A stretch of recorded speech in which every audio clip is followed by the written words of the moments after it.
ॐ आप्यायन्तु ममाङ्गानि वाक्प्राणश्चक्षुश्रोत्रमथो बलमिन्द्रियाणि च सर्वाणि सर्वं ब्रह्म उपनिषदं माहं ब्रह्म निराकुर्यां मा ब्रह्म निराकरोत् अनिराकरणमस्तु अनिराकरणं मे अस्तु तदात्मनि निरतेय उपनिषत्सु धर्मास्ते मयि सन्तु ते मयि सन्तु ॐ शान्तिः शान्तिः शान्तिः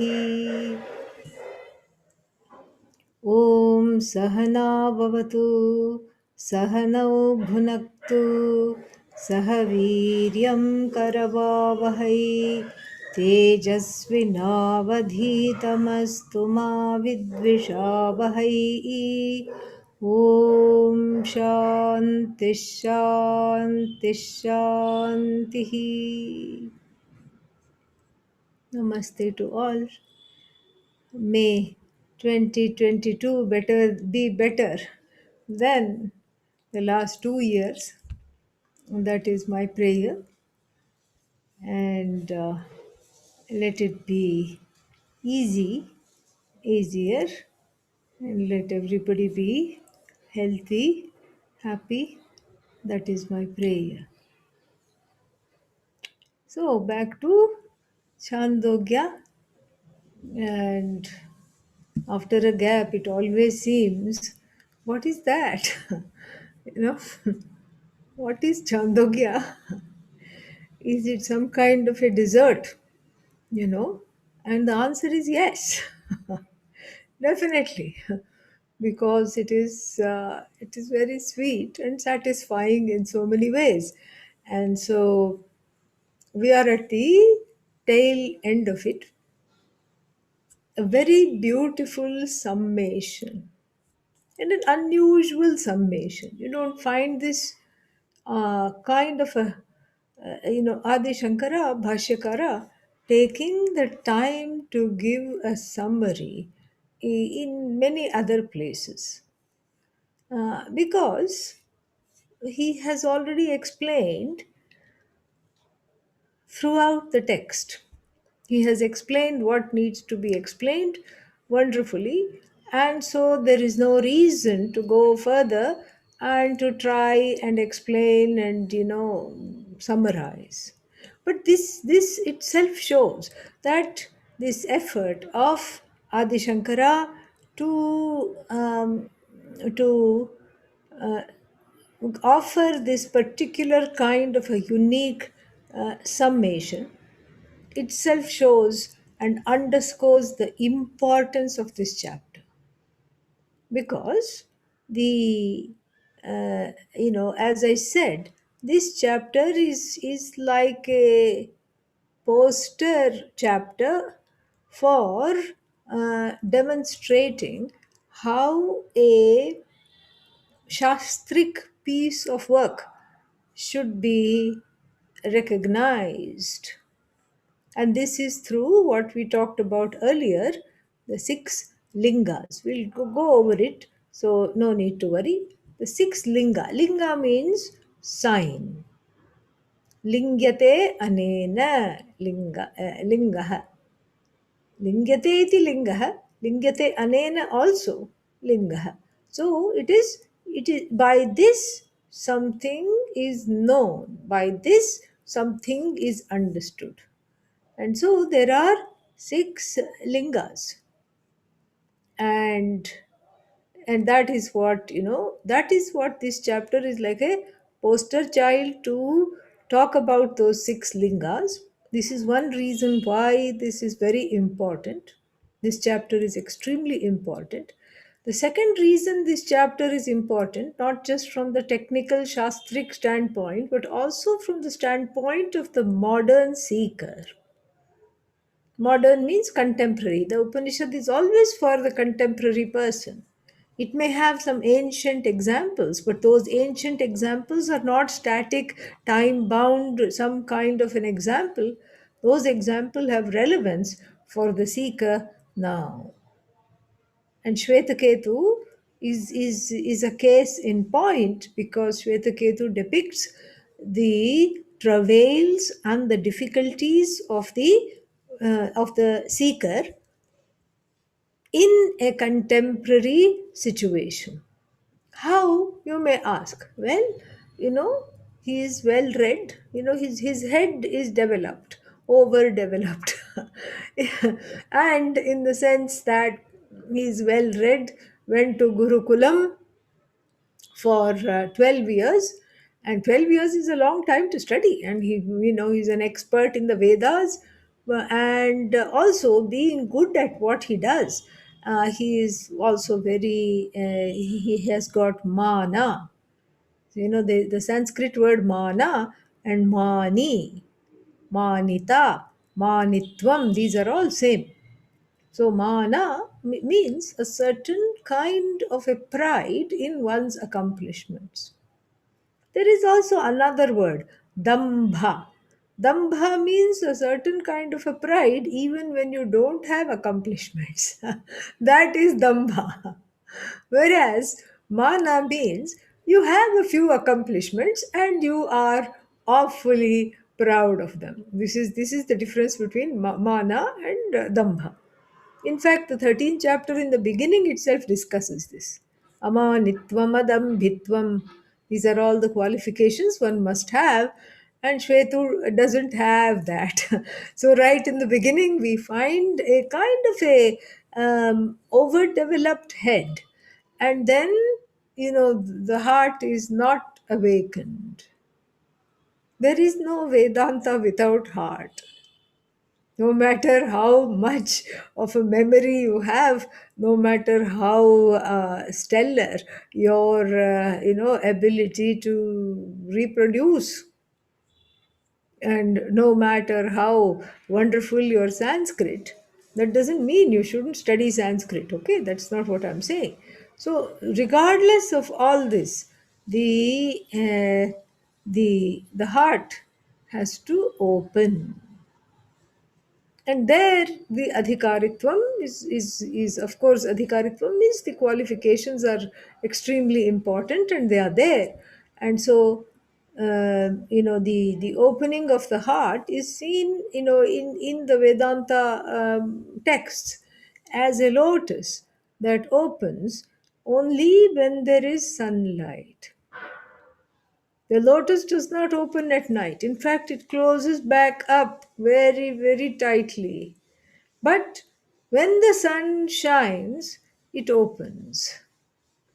And so the heart of the seeker is akin to the lotus. In a number of Vedantic poetry and texts, the heart of the seeker is likened to the lotus. And what is the sunlight? The Shastra. So, lit by the Shastra sun, the heart opens. So the lotus opens in sunlight. And then in the Bodhisara, which we are also studying earlier, there is a chapter called Shishya Viveka. And there, the author makes a very important point, and he says that, well, the sunlight does not open all kinds of lotuses. Oh, really?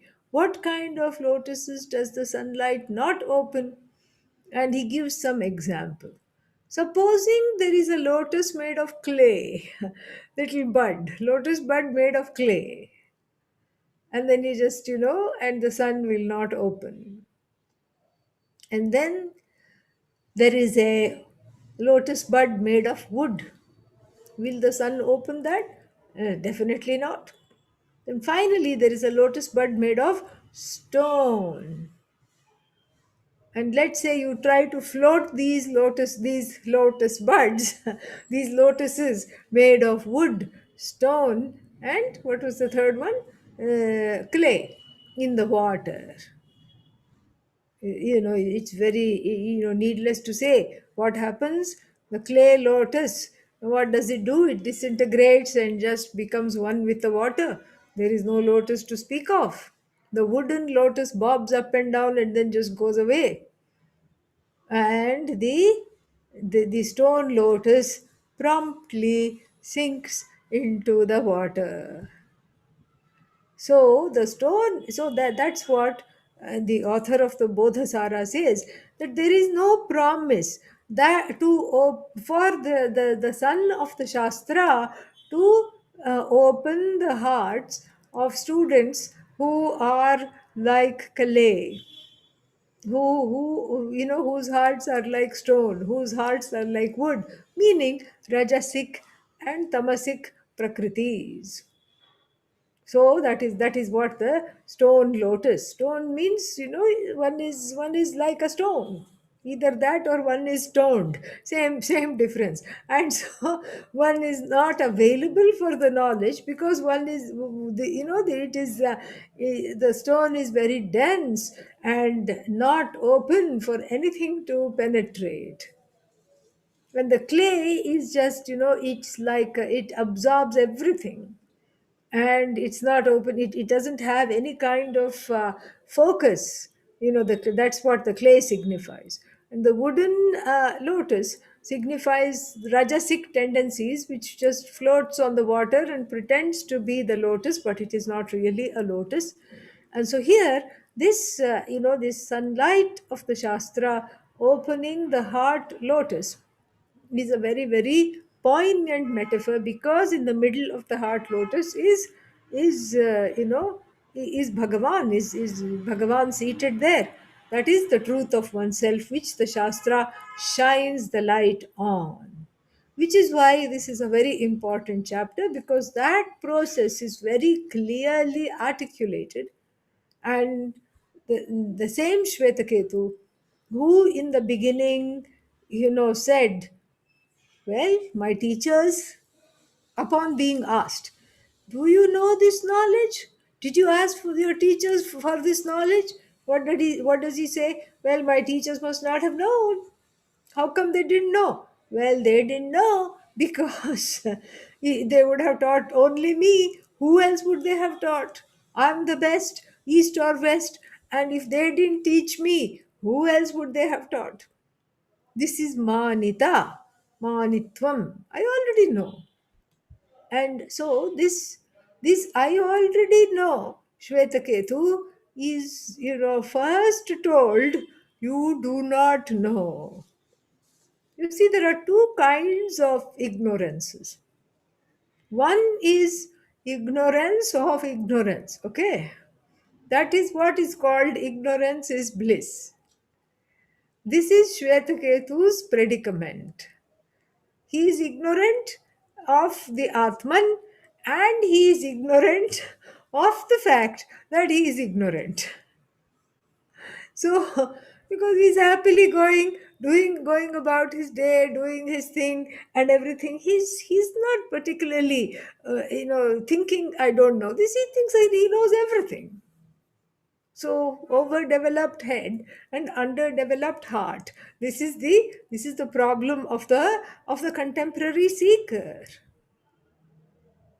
One gets ahead, pun intended, in every area where the head is used, at the cost of the heart. The heart, of course, is all, what should I say? It's like a ninja, offensive and defensive. It's all protected. Don't come near me. Don't hurt me. Don't do this. It's all just, very much under the suspicion and all, fear, distrust.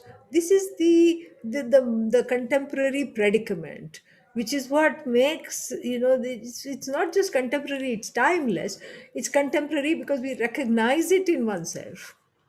And nowadays, because of the pandemic, you're talking to somebody and then they cough, let's say they cough for so many reasons and then you jump back 3 4 steps. This is what happens.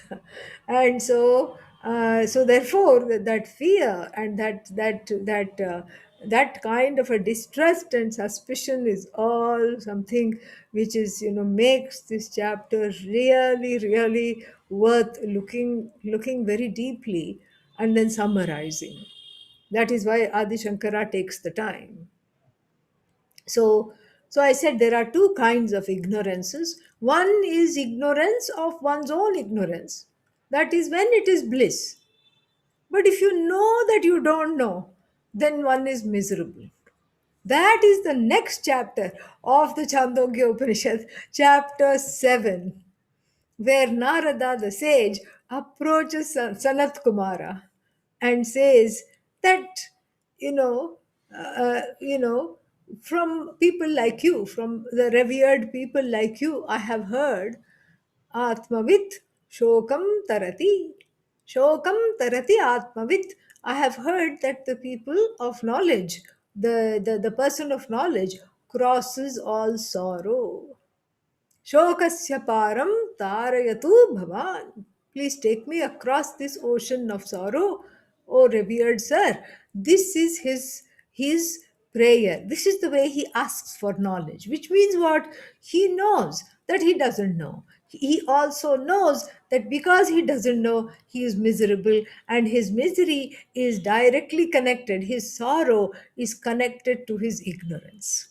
You see, that is so, that is a different kind of a ignorance where you know that you don't know. But here, what?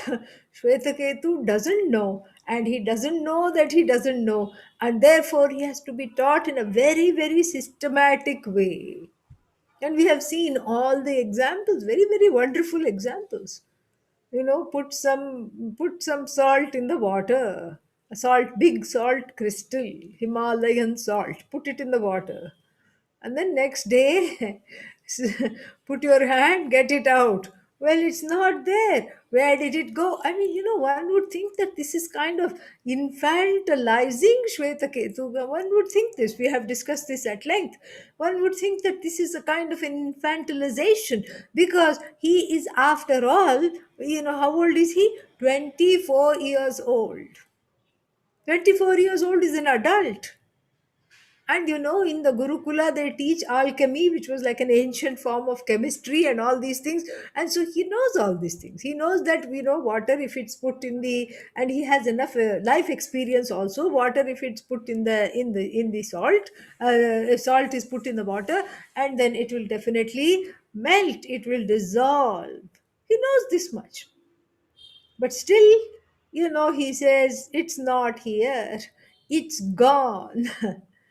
And he's not being stupid, and he's not being condescended to. This is how the teaching is. He's showing his shraddha and his openness. He knows the salt is in the water, but he's waiting to be shown what that means and what this example is about. And so from the boy, the young man who says, I know everything, and my teachers must have been silly and stupid to not have taught me this, to get to this place of a certain kind of hands-on Vedanta, where he's explained each and everything, cutting open a seed, and then looking for, cutting open a big seed and looking for little small, seeds in it, etc., etc., all these things. This is all shows that he has come a very long way. This is why this chapter is very, very important. And the third reason the chapter is so important is because of the fact that it has a very famous and an important Mahavakya, akhandarthaka akhandartha bodhakam vakyam. So a sentence that unfolds the oneness, akhanda, the oneness between the jiva, the sad, bad, mad jiva, and the glorious Bhagavan, Ishvara. That oneness, and not a likeness, not a similarity, but that oneness is what is unfolded here, and a very famous Mahavakya, Tattvamasi. Even people who don't know Vedanta know Tattvamasi. And in fact, sometimes they know the sentence Tattvamasi. In fact, they will write books on it, even though they may not have studied this, because it is so catching, and it is so pulling, and it is so compelling that that is one of the reasons, that's another reason why Bhashyakara after writing the bhashya, feels the need to go back and highlight some points, and in the process sweep off certain areas of obfuscations in the seeker's mind and heart, because there are many areas of obfuscation, and the best way to remove obscure obscure ideas, vagueness, error, is through mounting what is called purva paksha. Purva paksha means objections, and we have seen a few. After a while, they all kept quiet. They shut up. Correct? Yeah. And who have we seen? Vainashika. And then who else? Vaisheshika. Those were very common ones. Those two really held the, held us hostage in the beginning, and we could not get past one sentence before one of the Vainashika and the Vaisheshika, and that's why they both their name starts with Y, because they keep asking why, why, you know. So this is even though there were certain contentious philosophies, the methodology of purva paksha siddhanta means, beating them out of the fray, getting into the ring and fighting with them, and holding on to your understanding, which is directly a prasada from the shastra. That is what it means. It means, you are firming up your understanding. So even though these contentious philosophies were there in the time of Adi Shankara, they help us to kind of massage the head. It's like a head massage where all the extraneous things are taken away, and one relaxes. All the extraneous thoughts are gone inside when you are having enjoying a head massage. You can't be asked to at the same time solve a sudoku puzzle. Okay. You can't do that. What, which number, who, crossword puzzle, what is that? Because you're enjoying a head massage so nicely, it is so wonderful. So this is just like that. So therefore what happens is that, you get much more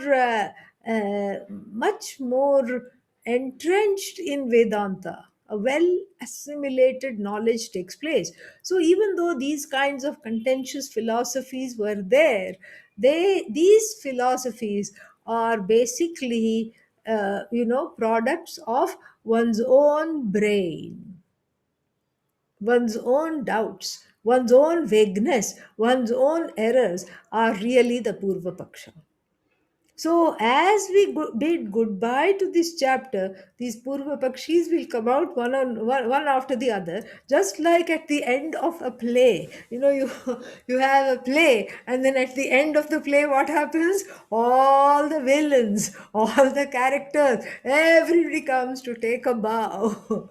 Yeah, yes, I did a good job, didn't I? Yes, yes, you did a very good job. So they all come together and take a bow, and the audience goes crazy and claps and throws flowers and everything. And then, they go away and they come back, only 2 or 3 times. Otherwise, you can't even leave the theater. So this is the Purva Pakshis, coming for a final bow, so that they take with them all our ideas that do not belong. And so that's why this chapter gets a little more TLC from the Bhashyakara. TLC means tender love and care from the Bhashyakara, by doing this kind of a Simhavalokanam, a kind of a look back at whatever has been taught. Okay. So that is that. And then before we go there, before we go to the bhashya, etc., let us look at how this or maybe we should do it a little later. Let's see. We can do it a little later as because there will be some other places where we can do it. So, with these words, let us go into where we stopped off. And I hope everybody has the text. Can some Harinder please share the bhashya in case people I do not have it? also want. Yeah, put it in the chat pod, please. Yeah, and if you're following the Sanskritam, we are on somewhere on page 40, I think. Yeah, I think it's 40, yeah. Swamiji. Last paragraph of page 40. Kaf punaha asau shvetaketuhu tvam shabdarthah. That is where we are. And if you want to know where we are in English, I think Ila can tell. Ila, you can tell. Okay. Yeah. It's towards the end. Let's see.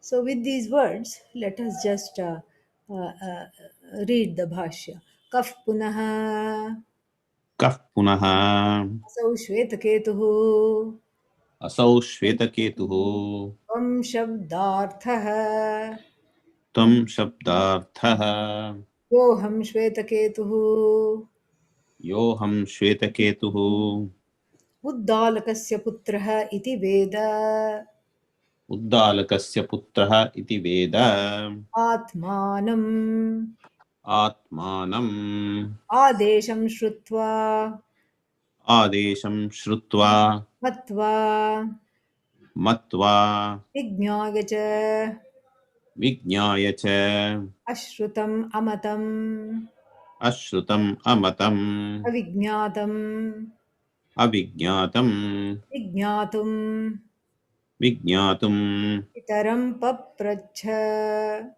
pitaram papracha कथन्नु भगवः kathannu bhagavaha स आदेशो भवति इति sa adesho bhavati iti सः saha एषः एषः अधिकृतः अधिकृतः श्रोता श्रोता मन्ता मन्ता विज्ञाता. विज्ञाता. Yeah. So this is he asks a very important question. कफ पुनः असौ श्वेतकेतुः त्वं शब्दार्थः. So the Mahavakya tat tvam asi, out of that the word tvam shines because it is relevant to me. It's all about me.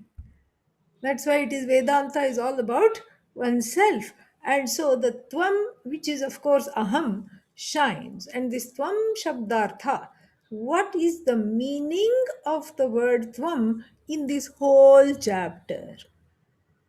The meaning of the word tvam is in this whole chapter, is this Shvetaketu who is told that tvam asi. Hey Shvetaketu, tat tvam asi.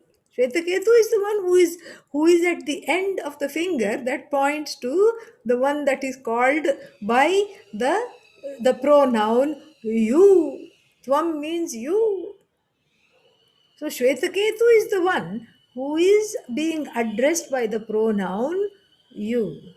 So Shvetaketu is, in other words, to put it in Sanskrit, Tvam Shabdarthaha.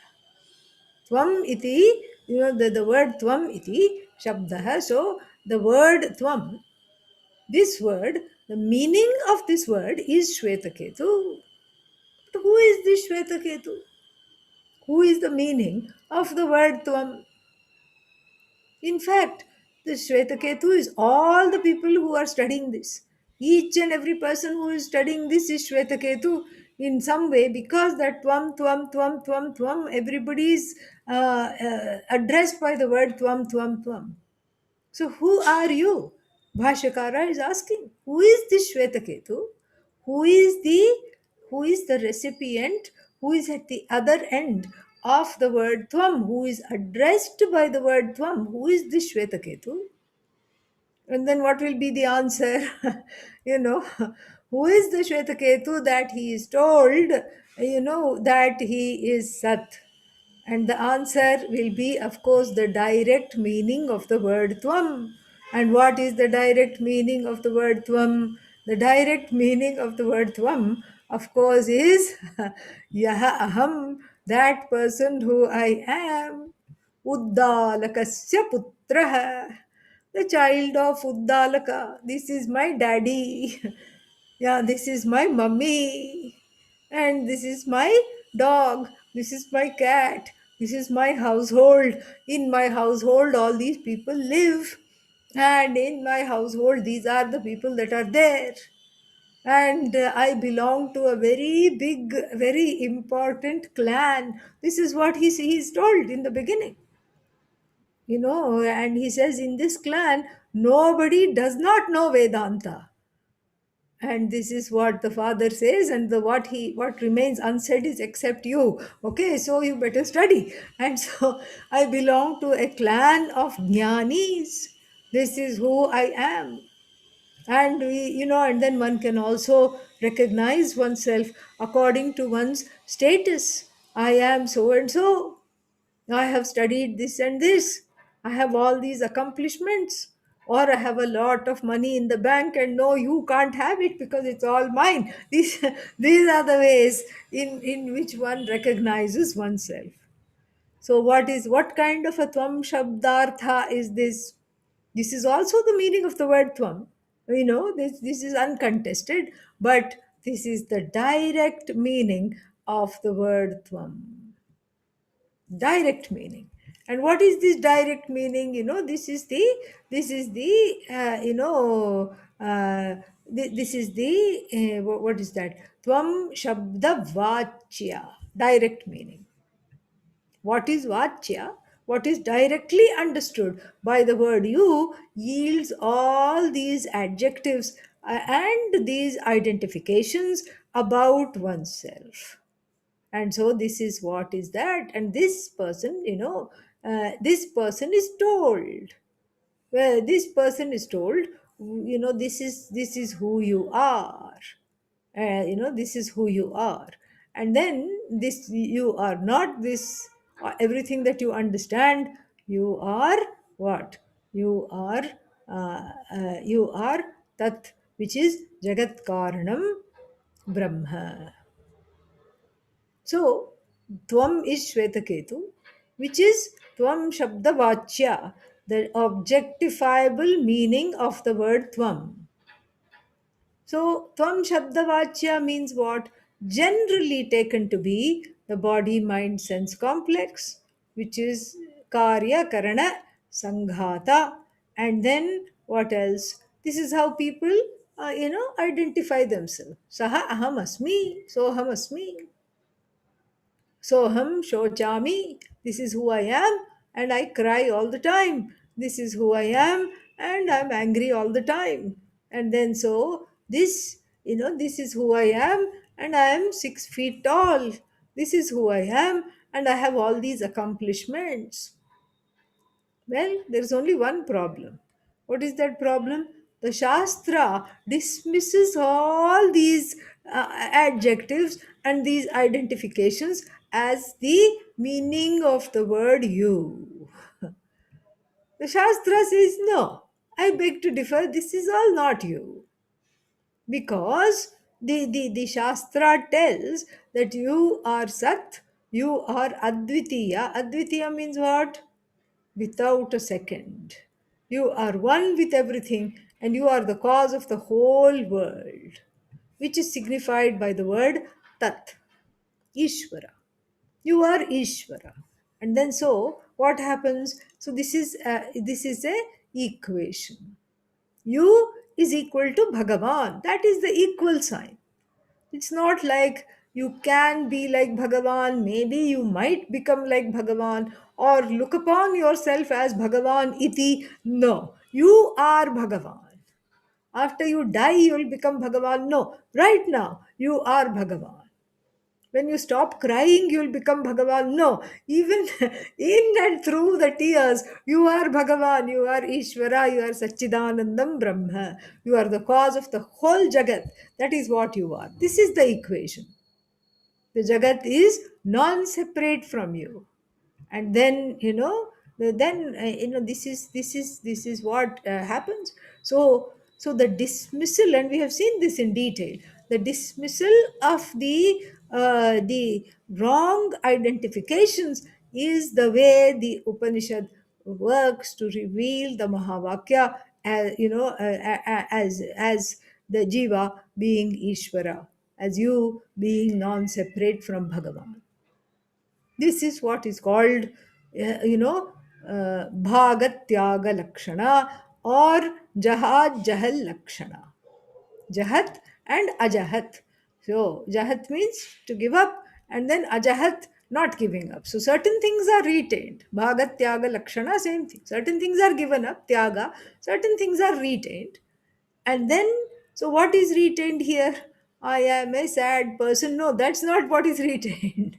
What is retained is you, you are. That's all that is retained.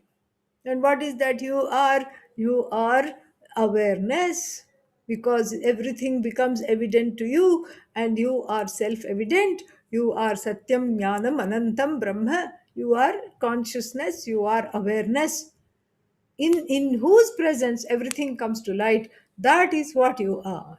And there is nothing like you. You are the only thing which is self evident in the whole universe. This is what you are, that is retained. And all the other grabbing to certain identities, this velcro mentality, that's all taken away, that is all gone. So this is ajahat. And then everything else is jahat, taken away. I am, this much feet and this many inches tall. Bye bye. I am this many, kilograms in weight. Bye bye. That I am is cut off from the weight. Okay. Ooh, this is nice. I love Vedanta because I don't have to identify myself by weight. Yeah, see, there are other what should I say? Other wonderful effects of the study of Vedanta. So I am, I am so and so daughter, so and so, such a person's son, such and such a person is my father, such and such a person is my mother. All not there, not there, not there, not there, given up, given up, given up, given up, given up, given up, given up. All that is given up. And then what you arrive at the meaning of the Tvam as Satchidanandam Brahma. So the I is taken away from the body mind sense complex, and Satchidanandam Brahma is understood as this Tvam, as the essence of this I. Then what happens to the body? Will it go away? No. Thank God. Otherwise, already, people are not interested in Vedanta. Now if one were to say your bank account will be gone as soon as you study Vedanta, nobody will come. Even if you paid them, nobody will come.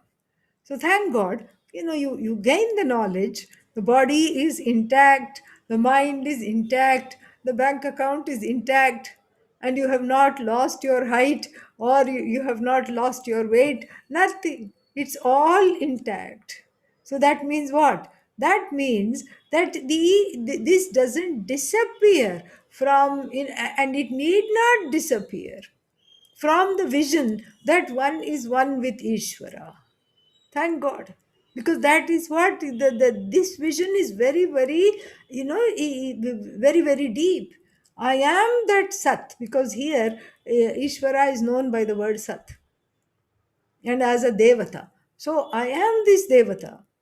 I am she. This is how it talks about. Very rarely do we see this, Here it says it's a Devata. I am that Devata, and I am one with that Devata. I am Sadvastu alone. And in the wake of this knowledge, what happens? You need not give up the Upadhi.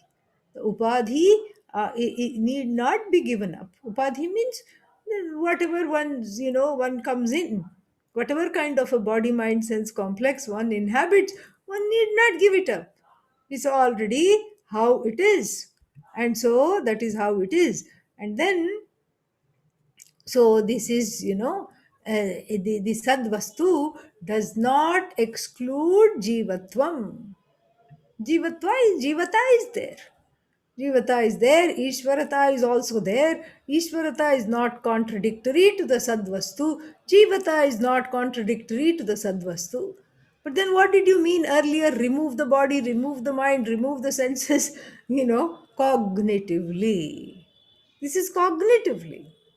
Cognitively understand that you are not any of them, any of these things. That is why the bhashyakara introduces a very interesting discussion before winding up the this wonderful commentary.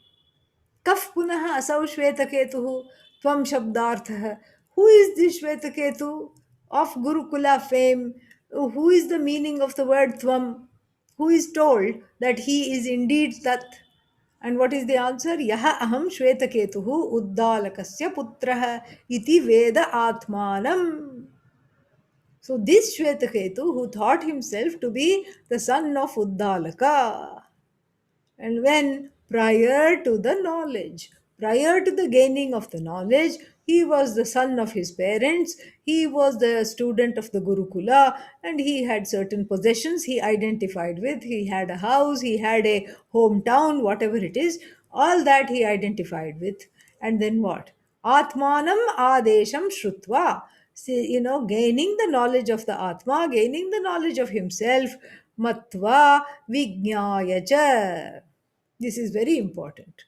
Shravanam Shrutva, having listened from the Father to the knowledge. And then he didn't stop at just listening.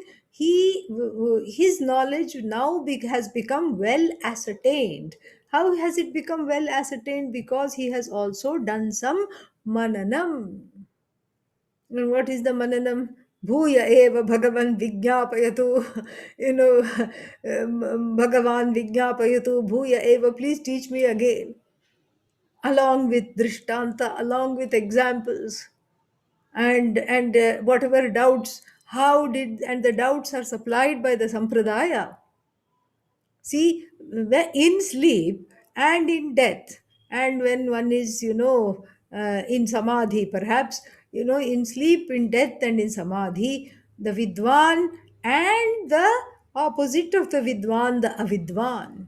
The wise one, the one who knows I am, I am Bhagavan, I'm non separate from Bhagavan, and the one who is, let's not call them unwise, otherwise. The one who is other than wise, what happens? That person, both of them go to sleep, correct? And in sleep, they are one with Sat. In death, they are one with Sat. And in some kind of a samadhi or loss of consciousness, murcha, etc., they are also again one with Sat. So in death, what happens? The avidwan, the one who is not wise, comes back to take on another body. Punah punaha. Vyagro va simho va varaho va vriko va damshako va. We saw that. Some biting, lion, tiger, and mosquito, all biting things. Okay, yeah, because one had a very unfulfilling life in the last life, and one wanted to just, get some revenge. And so that's why all these bodies are available. So, the Avidwan comes back, but the Vidwan doesn't come back. This is the question.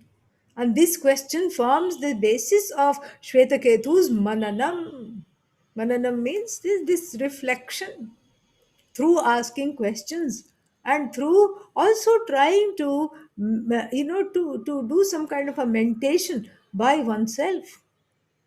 And so this is so Shrutva, obviously he listened to the teachings. Matva, his knowledge became well ascertained because he engaged with that knowledge in the form of meditation to gain this mental clarity.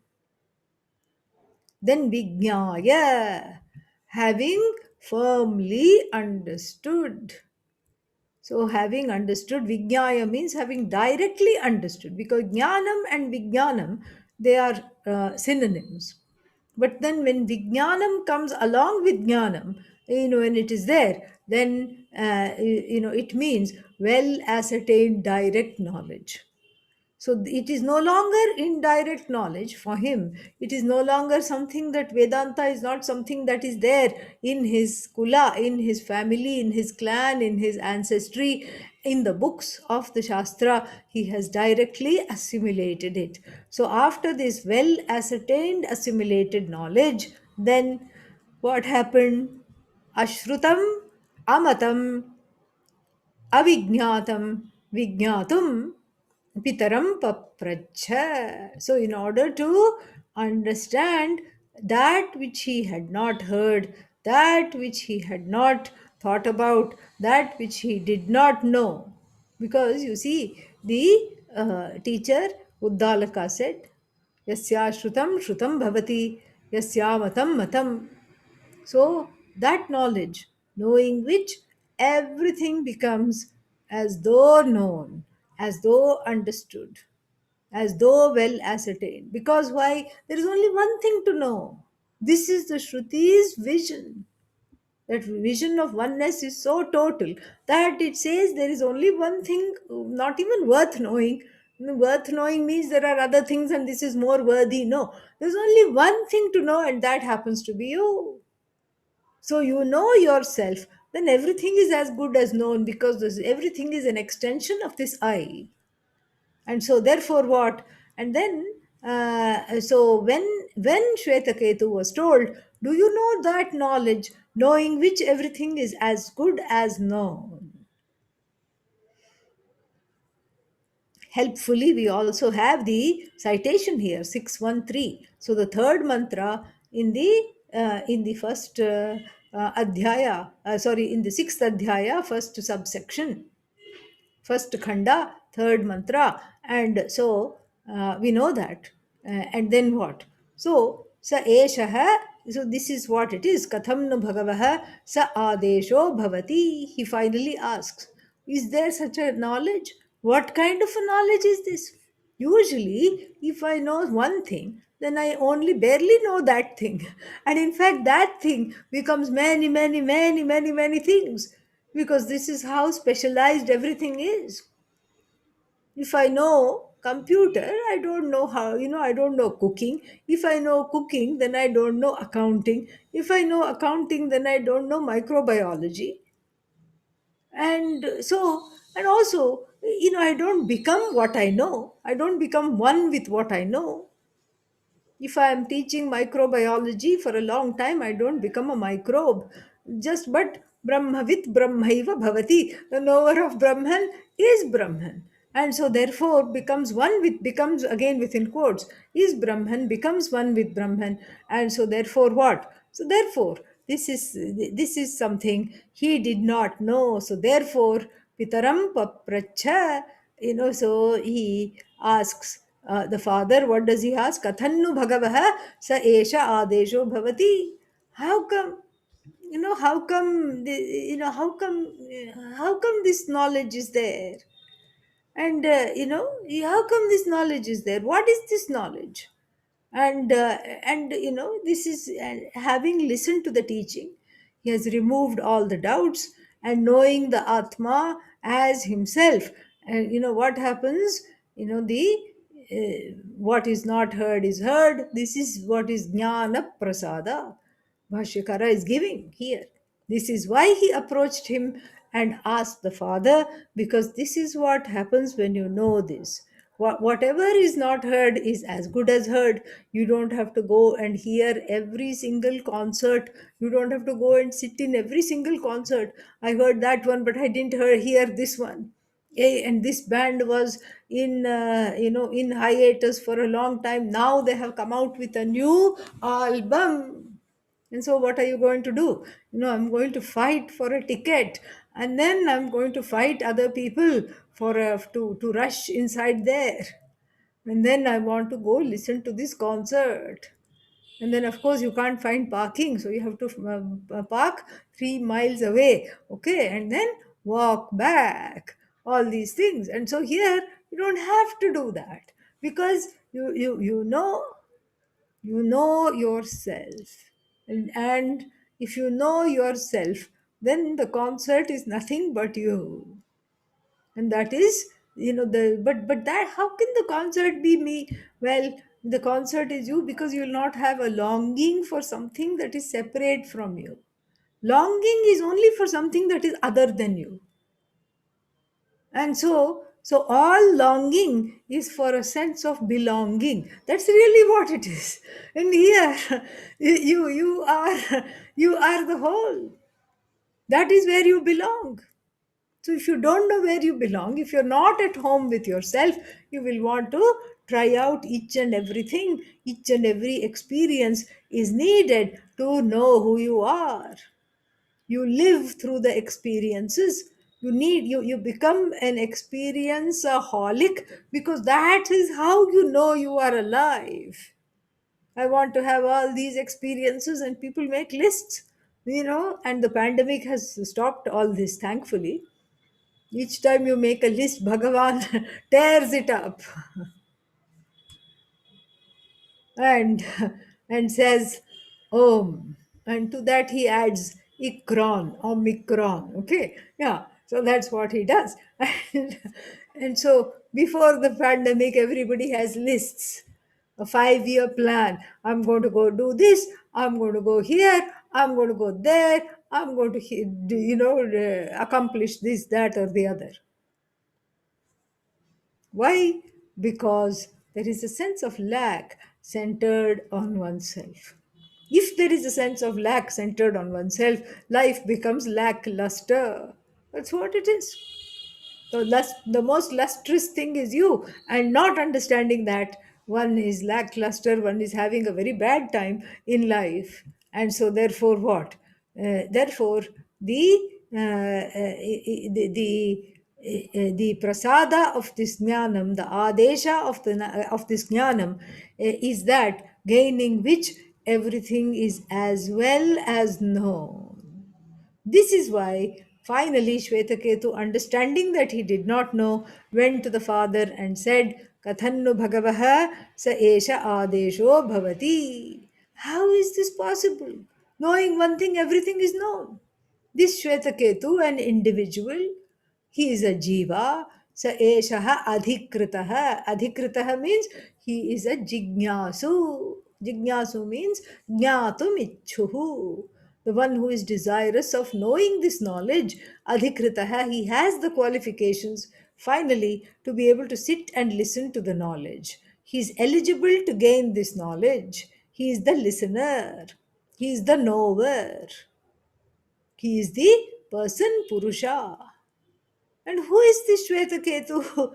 The Purusha is that who is Bhagavan, and that Bhagavan in the form of the Sat Devata, which has entered into the body, which is Karya Karana Sanghata, and which is a series of Nama Rupa, is what is going to be told next. So, where is the Bhashya now? Let us read again. So this Shvetaketu is told, Sa Esha Adhikritah Shrota Manta Vijnata, the knower, the listener, and the one who is making some, using reasoning to get to this knowledge.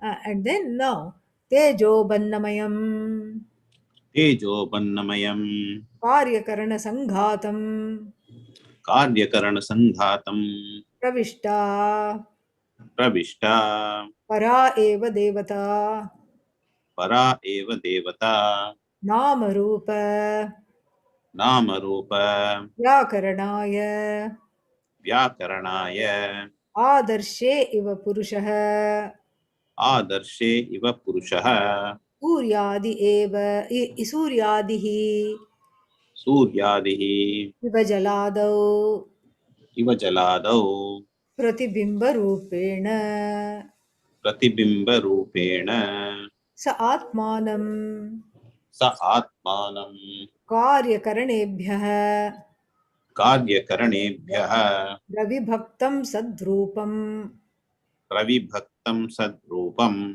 सर्वात्मानं सर्वात्मानं प्राक् पितुः प्राक् पितुः श्रवणात् श्रवणात् न विजज्ञौ.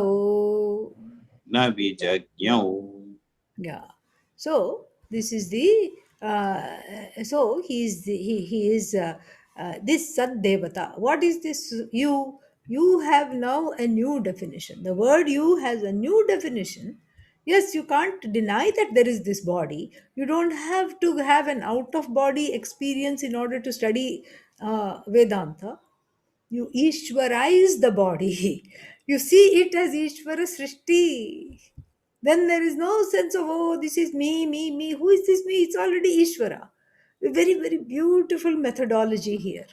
So you Ishwaraize consciously the body by seeing this revealed knowledge. And what is this revealed knowledge? You this body is nothing but the Sad Devata, this Sat in the form of a goddess that has entered into the body, which is this assemblage of Karya and Karana.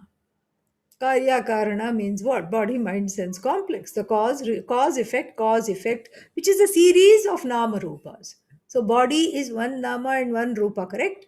And then after that, what do you have? You have in the body, you have hands. Hand again Nama Rupa. Fingers, Nama Rupa. Toes, Nama Rupa. Everything is a word with a meaning. Word and meaning, word and meaning, word and meaning. And then the finger, we will say, non medically, we will say fingers, toes. But then, if you look at it medically, then there will be so many blood vessels, there will be the skin, there will be blood vessels, there will be bones, there will be muscles. All kinds of things are there in the body. So, all this is what Sad Devata that has entered into the body, which has the Sad Devata, which has, as it were, become the three elements, and the three elements which are being discussed, which was discussed here, and those three elements have animated this body. We saw this so clearly through the meanings of the word pipasa, ashanaya. Remember that? Say yes, even if you don't remember, because you can please me if you do that. So, ashanaya pipase, we saw that. So how is how is the how is the word ashanaya formed? Whatever is eaten, ashitam bhuktam nayati, and that which leads. So ashanaya is actually the word for water, because it takes the food, it takes the food from the mouth to the stomach to get it digested, and in the stomach there's again water of various kinds, juices, etc., digestive juices, which further pulverize this and make it into various nutrients absorbed by the body. And then pipasa, the desire to drink, is when, is the desire to drink happens when the fire element predominates, and then, you know when everything, when the water has done its job and it has taken everything away, and then what? Then you have the desire to drink. And so, like this, we saw all this, even the intimate functioning of the body, such as the desire to eat, the desire to drink, all these things are all what? Devatas. Ishvara, Ishvara, Ishvara, Ishvara. It's because you see how little control you even have over this body. You don't really eat. You just, put some food into the mouth. After that, it does its job. It is amazing. How does it know which vitamin you need? How does it know how to go where it needs to go? And, how does it know to get digested? It is all, you don't do anything. It is all, this is very clear. That's why the whole digestive process is taken, because you are not in charge of your digestion. You are not in charge of it at all. And even if you eat something that it doesn't agree with you very well, even that gets somehow digested. This is Bhagavan. This is all the doings of Bhagavan, and you're sitting here just looking at your body, mind, sense complex in awe. And the same thing can be said about the mind. The first question in the Kenopanishad, Kene Shitam Preshitam Patati Manaha. What is going to be your next thought? Anybody knows? Please tell me if you know. What's going to be your next thought? Nobody can tell. But yet the next thought will come, and then you will say, Ha, that was the next thought. Oh, that's interesting. So, if you don't know your next thought, then the question is very valid. What is the question asked by the student in the Kenopanishad? How do the thoughts fall into the mind? Who is behind the process of putting the thoughts in my mind? Impelled by which force do the thoughts fall into the mind one by one? And here again we can ask, impelled by which force? Does the food get digested? Does the food get taken away by the water? Does the excretion of all the things that one doesn't want and one doesn't need in the form of sweat, etc., takes place? The whole sweating mechanism is an air conditioning of the whole body. It's amazing. And so like this, which is an order. This is Ishvara in the form of the orders of one's own body mind sense complex. You don't have to go very far. You can just look at your own body and see the miracle that is there, and also see it makes you feel very small, because here the one who was thinking, I am karta bhokta, I am the one who is the doer. He's like, what are you doing? You can't create anything except perhaps some confusion which is there in the head. That's all you can create. What can you do? Nothing. So it is Bhagavan in the form of the Sad Devata, the Sad which is in the form of Devata, equipped with the Shakti to create, to project, to take back, to have sthiti, to maintain, to sustain. That Shakti is in the which is Bhagavan. Along with Shakti, that Bhagavan alone is in charge of all these functions, this Sad Devata. So you see, it's a very unique way to Ishwarize the body mind sense complex. So then you don't have a complex regarding the body. That's why it's called body mind complex. A body mind which is full of complexes is not there. it is instantaneously Ishwarized through this teaching. And once it is Ishwarized, then it is very, very nice. It's just wonderful. This Devata that is, that has entered this body mind sense complex, which is an assemblage which is, the word for assemblage in Sanskrit is samhatam. So that which is samhata is for the sake of something that is asamhata. The assemblage or something that is put together is not for its own sake. This is something which is very second thing to know here from all this. Remember that whole section on trivrit ekaika bhavati, that whole trivrit karanam, where the various elements etc enter the body mind sense complex, so to speak, in the form of devatas. The blessing of that was to understand this alone, that which is assembled together is this body. This body is put together, and for whose sake? For the sake of the indweller, which is Bhagavan, which is that Sat alone, which is Bhagavan. Just like when you build a house, supposing you build a nice house, and then your friend asks, somebody built a house, and then the friend of this person asked, what is this house for? Are you and your family going to move and go to this new house? No, no, no, no, no. Oh, okay, okay. Then you're going to give it on rent. No, no, no. I'm not going to give it on rent. Oh, yeah, that also we can understand. You don't want to give it for rent, so you are going to, eventually live there, perhaps, or have some friends stay there. No, no, no. What is this house for? Well, I built the house for the sake of the house. Does anybody say that? No. The house is so that somebody can live in it.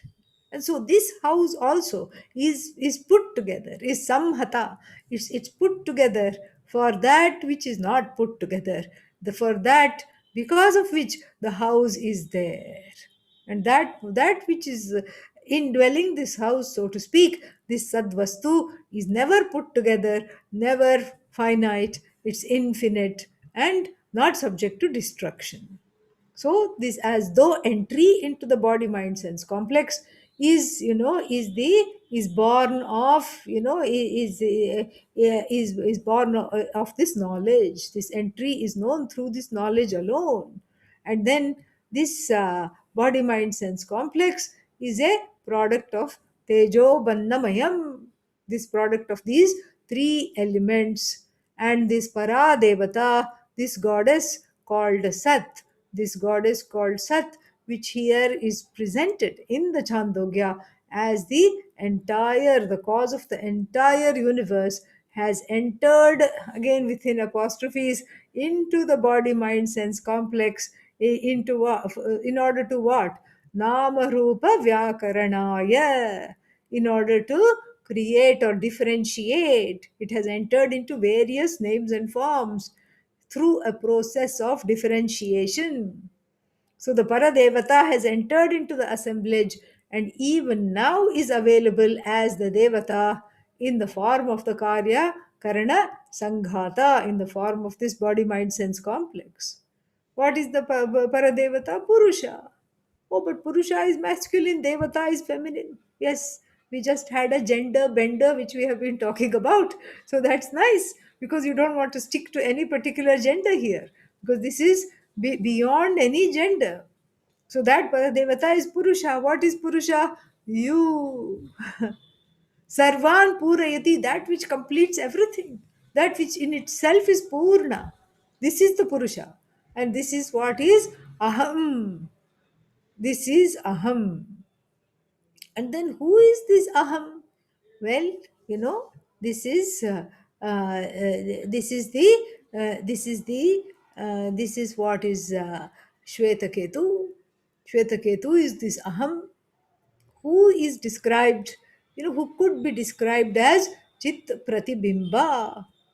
Pratibimba means a consciousness that is reflected in the mind. But really, the reflection, is like a person entering a mirror. There is no two there; it is just one. So because the reflection is mithya and the bimba is very much with the pratibimba. Even when you see the sun in a pot of water, what happens? There are not two suns. It's the light of that sun alone which you see in the pot of the water. So the Purusha who entered the body mind sense complex is the same Purusha. And then so then we had this whole process, Trivrit Karanam, to make the Jagat possible, including individual bodies, individual minds, all of them non separate from the Sadvastu. So, did the Sadvastu become all of them? No. Sadvastu remains without undergoing any change, and the Sadvastu resolves in the meaning of the word Aham, which is Purusha.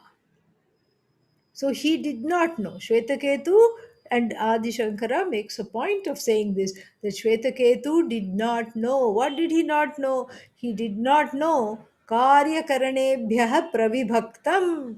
Pravibhaktam means different, distinct from the body mind sense complex I am. Distinct from the body mind sense complex is this Atma. He did not know. Sadrupam Sarvatmanam. This is Sat. He did not know it was in the form of Sat. He did not know this when Pituhu Shravanat Prak. Before he listened to the father. Before the listening to the father was done, he did not know this. Now he knows why do we jagnyau. Now he knew. Now he knows why. Because he's no longer asking, please teach me this again. Please teach me this again. Yeah. So he did not know the truth of the I. So what does that mean? The Atma was hiding from Shvetaketu? No. That which cannot hide is Atma. No hiding. But what happens, there was a mistake committed on the Atma. How does this mistake take place? The mistake takes place because the Atma is available to make this mistake. If the Atma is not available, if I is not available, then I cannot identify myself as not I. Not possible at all. A rope, for example, if we take the snake rope analogy, a rope is available to you so that, and therefore you can do an aropa, meaning you can mistake it for some other object. Rope is there and it's evident to you, and therefore you can mistake it for some other object. Correct? So the locus of the error has to be evident. Point number one. So if I is the locus of the error, it has to be evident. Point number two, it has to be evident either through a means of knowledge, or the locus can be self evident. What is the I? The I is self evident, it is not known through any means of knowledge. The entire jagat is known to you through various means of knowledge, but the I, which becomes, which is self evident, is not known, just like other things in the jagat. Even quantum objects, electron, proton, etc., and even this new thing they have, what is that? God particle, boson, its name is God particle, they called it, because it had been very elusive, and finally they got hold of it, and it is some kind of a primal particle, and so this God particle is also evident to you. And then and then your existence is evident to you, but not in the same way, not through using a means of knowledge. Your existence reveals itself to you without the help of a means of knowledge. Therefore we call it self evident. That is what it is. Every evidence is knowledge, and in all evidence there is the presence of I consciousness. Every knowledge implies object consciousness, and therefore the presence of consciousness is there in anything and everything that becomes evident to you. And then what about consciousness? It also has to prove its own existence because it is self evident, because it doesn't need one more consciousness to make it evident. In its presence alone, every other cognition takes place. So the self evident Atman's existence is known. That I am is known, definitely. I am a conscious being, check, it's known. But you are not the doer. Is that known? No. You are non dual. Is that known? No. You are the cause of the Jagat. Oh, don't go there. You are Purnam Brahma. No, kind of, but I don't know really. This is all not known. But I wish to be Purna. I wish to be whole. I wish to be joyous. I wish to be limitless. I wish to be that person that you're talking about. And so, what to do? Go to sleep, because in sleep one is Purna. No, because I don't want to go to sleep, because in sleep I'm not there. So, I want to enjoy it while being there. And so, therefore, what? This all goes to show that the I is adequately evident to become a locus of error. So before he heard the Upadesha from the father, Shvetaketu did not know what he was. That he was in the form of Satyam, self evident Sat, which makes everything else come to existence, and which is Sadrupa, Sarvatma, which is the Atma of everything. And he did not know that I am, the I, lends its presence to everything that is existent. He did not know this. And then, being taught by the father through adequate examples, reasoning, tadhasya pituhu kila uktam vijagnyau. He knew this, and he knew indeed that he is the Sadvastu, not a small part of the Sadvastu, but he is never away from the Sadvastu. he finally came to understand. Very beautiful. And then, more we will see when tomorrow. Okay, yeah. ॐ पूर्णमदः पूर्णमिदं पूर्णात् पूर्णमुदच्यते पूर्णस्य पूर्णमादाय पूर्णमेवावशिष्यते ॐ शान्तिः शान्तिः शान्तिः हरिः ॐ श्रीगुरुभ्यो नमः हरिः ॐ. Yeah, if Harinder, can you just cut and paste also the schedule in the chat box if anybody needs? Yes, I would. Classes schedule. Yeah, you can just do that, please. That will be very nice. Nice to see all of you. I'm happy to that you are all here, and wonderful. Yeah, so if anybody needs the schedule, Harinder will put it in the. Yeah, there it is. So, what do we have? Yeah, Saturday, Sunday, Chandogya. And then on Saturday evening, we have Bodhasara class. And then we have Gita Bhashya as usual on Monday evenings. Sunday, we have. Sunday new class, Mundakopanishad will start. And so you can do that. That's, I'm thinking it will be either monthly or bi monthly. And then we have, what else do we have? Sanskrit will start next week. And then Shatashloki, of course, is there on Tuesday evening. All right. Yeah. All the best. Take care. Happy day wherever you are. Oh.